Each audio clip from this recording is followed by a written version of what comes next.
even if I get like to a level of success with this content, I'm still going to be doing this content and I don't enjoy doing this content.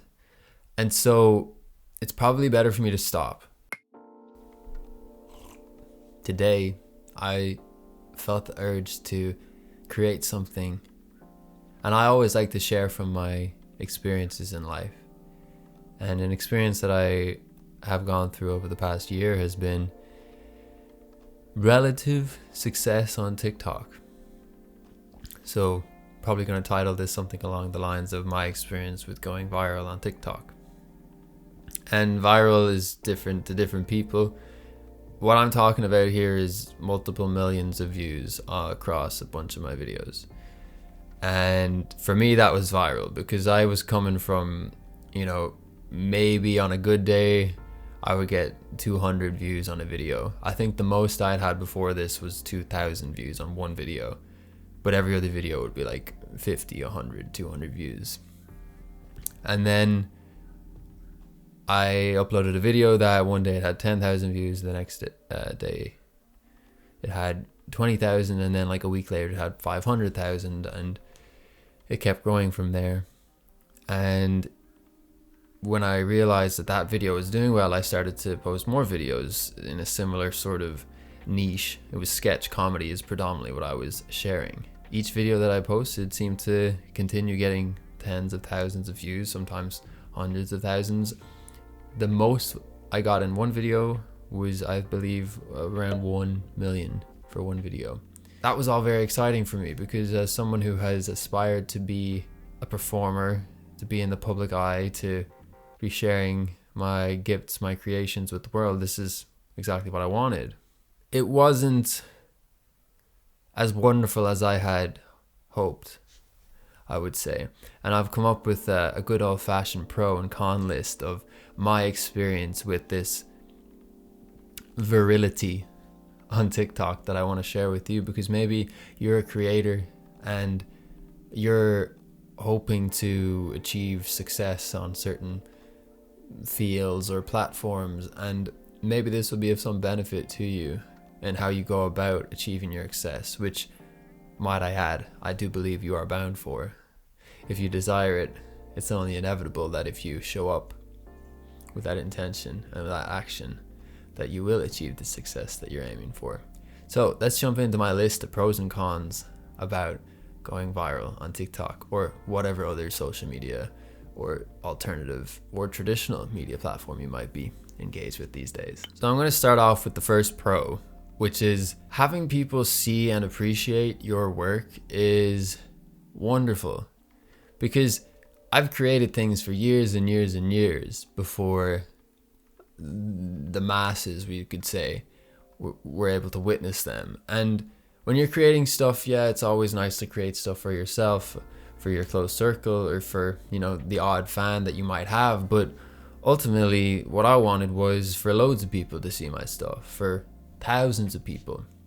And to have thousands of people tune in and see what I was creating and see my offering, and to actually appreciate that and to share that in comments and whatnot, that was really beautiful. And it's incredible that, the internet's here to help us do that, because achieving that the old school way, well, first of all, making sketch comedy videos wasn't really a thing back in the day, but now we can do it from your bedroom, from your parents' house or whatever, and you can really make a big impact, and that's pretty beautiful. And I'm very grateful that that was able to happen for me. So that's the first pro, is connecting with people, having your art creatively blossom. So I can't really talk about, people seeing and appreciating the work without talking about how people saw it and chose not to appreciate it, or, they had their own unique way of appreciating it. And by that I mean the comments, like the mean comments.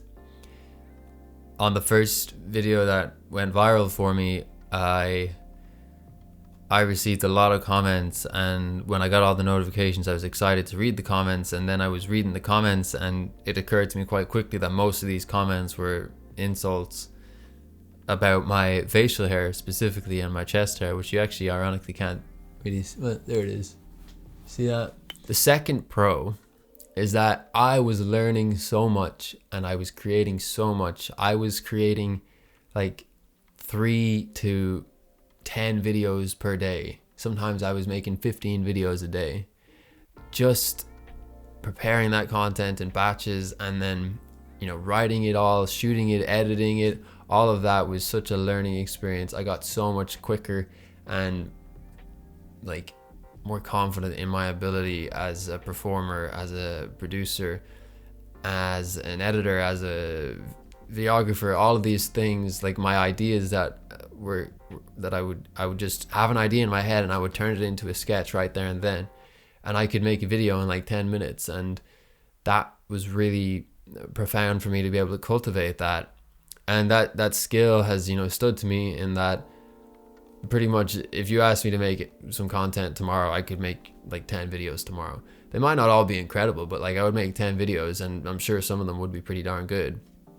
And it's this notion of just create. The more you create, the better you get, and the better you're going to engage with the audience, because there's only, so many ideas that are going to resonate with so many people. But the more ideas you put out and the more often you put them out, the more people are going to find you. And I believe that's been a key to like cultivating, a sort of a viewership of sorts. The algorithm only liked one part of me. You see, I am David, and for those of you that might know me or follow me for a while, there's various facets to me and to my creations. One of them is that I am a musician. One of them is that I'm a comedian of sorts. And then the other is that I just share, messages that come like that I kind of hear for myself, and then I think, maybe other people would benefit if I shared this. And those are usually, personal growth, spirituality, insights, if you will. The thing about TikTok is that if I posted anything music related, generally speaking, that video would just get no views. Like we're talking 10 views, 20 views, 50 views. Whereas if I posted a comedy sketch, that would get like, 100,000. And then if I posted something like in personal growth, that was kind of like hit or miss. Sometimes it would do well, sometimes it would just do terrible. And that was really disheartening, because I want to be me and I want to share what I have to offer, and I don't want to be feeling constricted by an algorithm or an audience that only wants one part of me, because I am all of these things. And to split and compartmentalize all of them and market them all separately is just really not what I want to do. And it's a head wreck, and it takes so much planning and time and effort. And it's like, does it even work? Is that even the best way for me to go about this? Or ought I just persevere and trust that the people that want to see me will find me?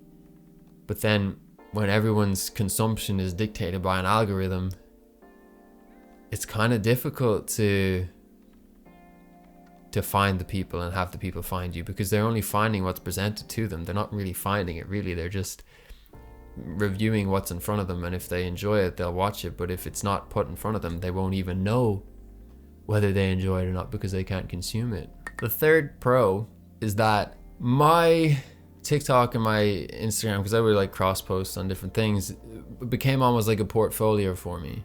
So while I wasn't getting funded directly by TikTok or Instagram, other companies that required user-generated content, which is UGC, which is kind of a style of marketing or advertising that's happening right now.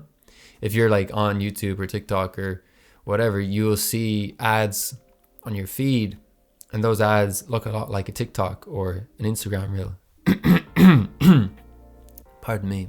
That's because that's just what the marketing trend is right now, is to make things that look like TikToks or look like reels. And there I was with, I don't know, probably like a couple hundred TikTok videos of me demonstrating my ability as a performer, as a storyteller, as a video producer.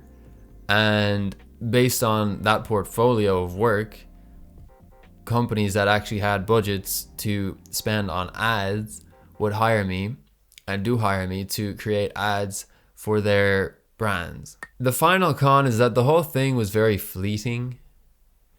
I had to keep doing it every single day, otherwise I was going to be squashed by the algorithm. nothing was going to continue growing if I didn't keep posting. And I wanted to get somewhere. I think I wanted to like reach a level of success or viewership where that would attract more attention from like, you know, people that I wanted attention from in terms of like career prospects and whatnot. But for months I was doing this like really hectic posting schedule, and it was very challenging, and it wasn't fulfilling me because I kept on just doing the comedy stuff. And to be honest, a lot of the stuff that I was doing, I wasn't really like stoked about it. It was kind of this humor that I wouldn't typically enjoy consuming myself, but I knew other people would enjoy it because it's just what was hot right now. It was trending, but that wasn't exactly what I wanted to do, and I was doing it and it wasn't fulfilling me. So I was giving, but I wasn't being nourished because it wasn't a nourishing process for me.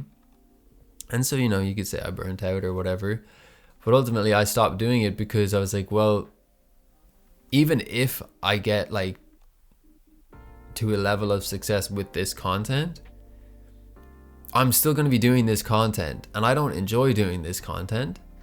And so it's probably better for me to stop. And I did stop.